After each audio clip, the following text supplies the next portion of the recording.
بسم الله والصلاة والسلام على رسول الله. ازيكم عاملين ايه؟ النهارده بإذن الله جايين نتكلم عن حاجة اتكلمنا عنها في الصيف اللي فات، وهي موضوع السفر.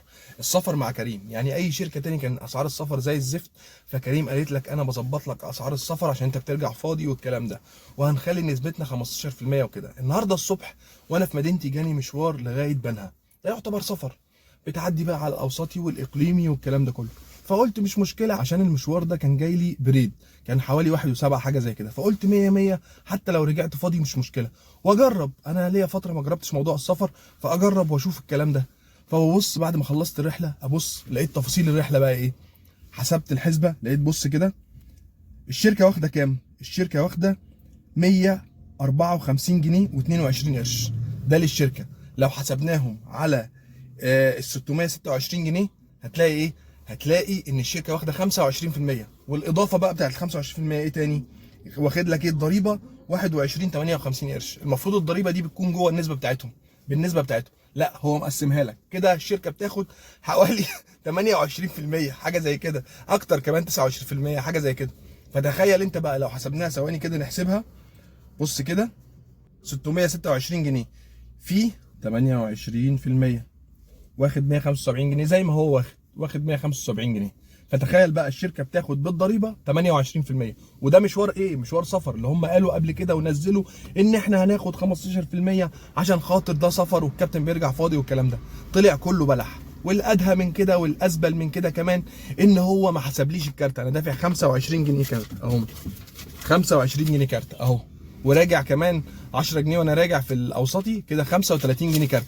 35 جنيه كارت. اكلم خدمه الدعم، يقول لي يا فندم اصل احنا في حاجات بنحسبها وحاجات ما نحسبهاش. بعت الاول رساله، رد عليا واحد مش فاهم اي حاجه في اي حاجه، بيقول لي انا راجعت الرحله ولقيتك ما مشيتش على اي كارته. خدت رحله صغيره كده، لقيت رحله صغيره خدتها في طريقي، فقلت ايه، اتصل بيهم. اتصلت بيهم، كلمني حد محترم كده بيقول لي معلش اصل احنا هشوف لك الموضوع. المهم شاف كده ودور، قال لي معلش انا اسف، اصل احنا ما ينفعش ندي لك الكارته، اصل في حاجات بنحسبها وحاجات ما نحسبهاش، ولو انت كنت عديت على كارته وكلمت خدمه الدعم كانوا حسبوها على المشوار ومش عارف ايه. المهم يعني ما خدتش اي حاجه، يعني يخصم كمان 35 جنيه كارته من المشوار ده، فالمشوار كده باظ.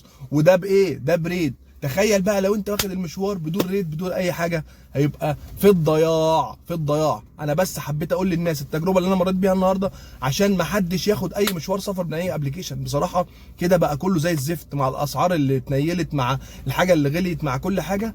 المشاوير السفر ملهاش اي لازمه في اي شركه. تخيل كريم قاعد تقول لك 15 ومش 15، في الاخر واخده 28%. والله حرام عليكم. المشكله كلها فين بقى؟ من واقع تجاربنا مع الشركات دي، ان هم كلهم راضعين من نفس البسبوس. يعني كل الشركات دي راضعه من حاجه واحده، فهم اهم حاجه مصلحتهم الكابتن ده يولع بجاز.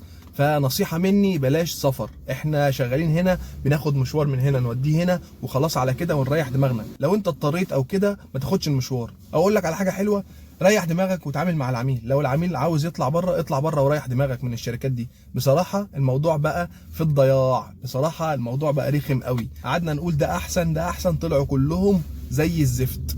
انا بس حبيت اوصل لكم الرساله دي واقول لكم ايه اللي بيحصل معاك في السفر وهياخدوا منك كام والكلام ده كله. ريح دماغك وبلاش سفر. اهم حاجه بقى لو عجبك الفيديو اشترك في القناه وفعل زر الجرس عشان يوصلك مننا كل جديد، وما تنساش الاشتراك في جروب التليجرام، هسيب لك اللينك تحت الفيديو، واشوفكم الفيديو الجاي ان شاء الله.